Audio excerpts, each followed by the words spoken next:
Good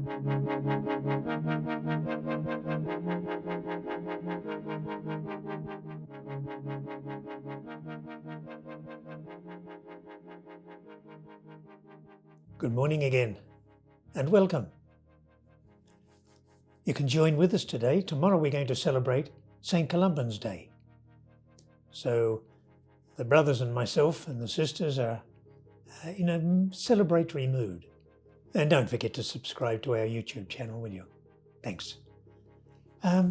Today's text is a repeat of the parable that we heard on Sunday, the parable of the talents. And on Sunday we heard Matthew's account of that parable, and today we had listened to Luke's account. But I think probably much the same message. In Luke's version, Jesus has just had two very significant encounters in Jericho, a city down on the plain beside the River Jordan, where he had healed a blind man, and also he had had an encounter with Zacchaeus, a very rich tax collector, that was really a transformative experience for Zacchaeus too. And after that, they're heading up the hill from Jericho to the city of Jerusalem.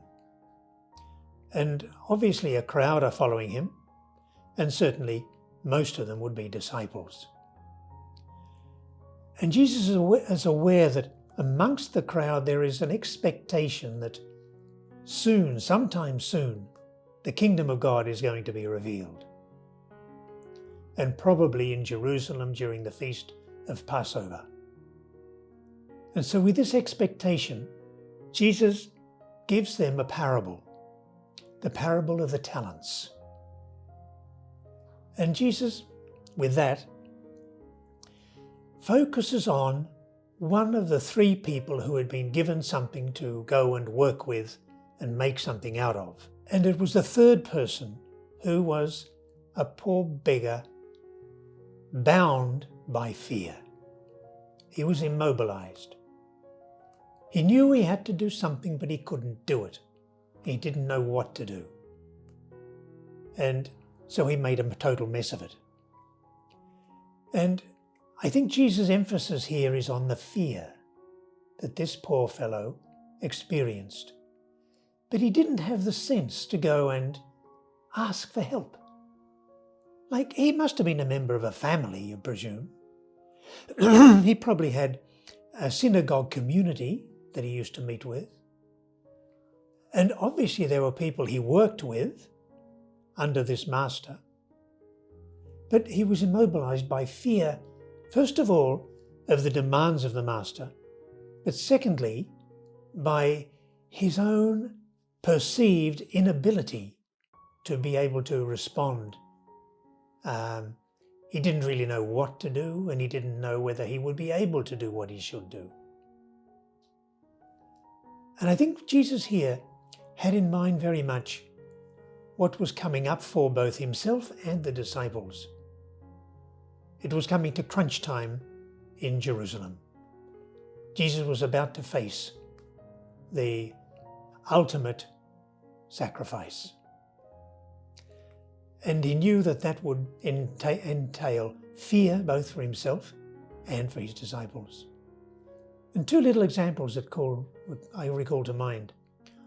One is when he washed the feet of the disciples. And he said to them in this gesture, "I'm giving you an example of what you should do one for the other." In other words, each one should wash and be washed. His big struggle with Peter, of course, was that Peter did not want to be washed. But Jesus said, "Unless I wash your feet, you have no part with me." So Peter obviously accepted to have his feet washed. And I think that was part of the message there, is that we need to be a focus for mutual support. One part of that is giving. The other part is receiving. If you have trouble wondering what you're going to do or whether you can do it, ask help. get support, get wisdom. And the second one that comes to mind is when Jesus got to the Garden of Gethsemane. The gospel texts tell us that he was a disaster. He was riddled with fear. And he begged the disciples, "Stay with me and pray with me." And then he went on and he prayed to the Father who was with him. And after that time of support, he came back to the disciples and he said, "It's okay. Get up now. Let's go together and face the music. We're ready to go." And it brings back two experiences for me that came to mind. One is when I got to Peru first. And I was in a parish with very little Spanish myself, and I didn't really know what to do. But I was living with two guys, John O'Connell and Noel Cairns, who really took me under their wing and helped me and said, like, any questions you have, any doubts you have, ask us. And I did. And that made all the difference. They told me what to do, where to go, how to do it, and so on. And the other time was when I came back to Sydney and was to set up a new spiritual year for the seminarians there in our seminary in Turramurra. And I'd studied it a bit, I'd reflected on it a bit, but I really needed a lot of help and a lot of guidance. And these other staff members of the college gave me that. So I had to ask for help, and I received it. And when anybody else needed help, if they asked me, I would be able to offer it. And I think that's what Jesus is saying here. He's saying here that we are parts of a family, we are parts of a community, we're parts of a people.